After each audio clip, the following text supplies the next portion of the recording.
জনাব Mohammad Shahidur Rahman Roni Warsi Paikpara M Yasin and Yunus খান উচ্চ বিদ্যালয় একটি চমৎকার ও গঠনমূলক বক্তব্য দিয়েছেন। রনি ভাই, এই যে বাংলা ট্যালেন্ট টিভি কর্তৃক আয়োজিত সম্মাননা স্মারক, এর আগে আমরা সিয়াম স্কুলেও করেছি, আপনিও ছিলেন, আজকে এই স্কুলে এসেছি আমাদের শিক্ষার্থীদের উদ্দেশ্যে। অতিথি যারা রয়েছে, যদি আমাদের দর্শকদের যদি আপনার মূল্যবান কথা যদি আমাদের শোনাতেন। ধন্যবাদ চ্যানেল টিভি কে আমার ব্যক্তিগত পক্ষ থেকে ঐতিহ্যবাহী ওয়ারসি পাইকপাড়া এম ইয়াসিন অ্যান্ড ইউনুস খান উচ্চ বিদ্যালয়ের বাংলা চ্যানেল টিভি কর্তৃক আয়োজিত জিপিএ 5 প্রাপ্ত ছাত্রছাত্রীদের সম্মাননা ও স্মারক প্রদান উপলক্ষে আয়োজিত আজকের এই অনুষ্ঠানে উপস্থিত আছেন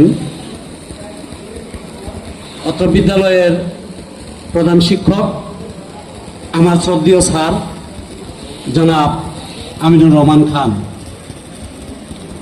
যেহেতু অনেক অতিথিবৃন্দ, আমি সবাইকে অ্যাড্রেসিং না করে আমি শুভেচ্ছা বক্তব্য দিয়ে আমার বক্তব্য শেষ করার চেষ্টা করব। তো এখানে আরো উপস্থিত আছেন অনেক অতিথিবৃন্দ এবং অত্র বিদ্যালয়ের শিক্ষকবৃন্দ, আমার শ্রদ্ধেয় স্যার এবং আমার সহপাঠীও এখানে এই বিদ্যালয়ের শিক্ষক আছেন। সকল শিক্ষক এবং জিপিএ 5 প্রাপ্ত ছাত্রছাত্রী ভাই বোনেরা এবং অন্যান্য কচিকাঁচা ছেলেমেয়েরা, সবাইকে আমার সশ্রদ্ধ সালাম। ওয়ারসি পাইকপাড়া এম ইয়াসিন অ্যান্ড ইউনুস খান উচ্চ বিদ্যালয় এটি ঢাকা এবং টাঙ্গাইল জেলার মধ্যবর্তী স্থানে ঐতিহ্যের ধারক বাহক হিসেবে অন্যতম বিদ্যাপীঠ হিসেবে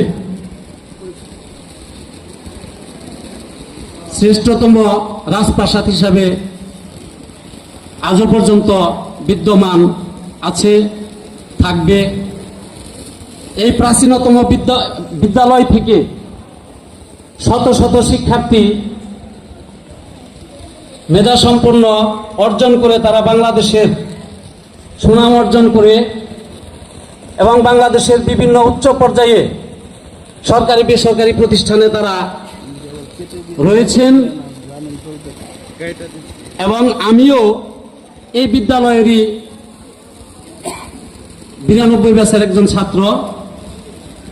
তো আমি এই স্কুলের ছাত্র হিসাবে আমি এই স্কুলকে নিয়ে গর্ববোধ করি এবং আজকে আমার জন্য এই স্কুলের দরজা খোলা আছে, সেই জন্য আমি নিজেকে গর্ববোধ করি এবং স্কুল কর্তৃপক্ষকে আমি তাদের প্রতি কৃতজ্ঞতা প্রকাশ করছি এবং বাংলা চ্যানেল টিভিকে ধন্যবাদ জানাই। তো আমি শুধু এখানে অনেক গণ্যমান্য ব্যক্তিবর্গ, সুধীজন গুণীজন উপস্থিত আছেন, তারা বক্তব্য রাখবেন।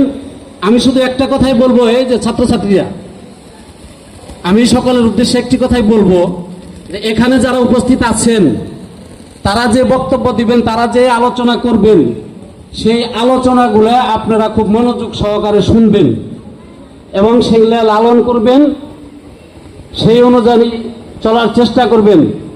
দেখবেন আপনাদের জীবন ধন্য হয়ে যাবে, পূরণ হবে আপনাদের স্বপ্ন এবং জাতি হবে ধন্য, বদলে যাবে দেশ। তো সেই জন্য এদের বক্তব্য শোনার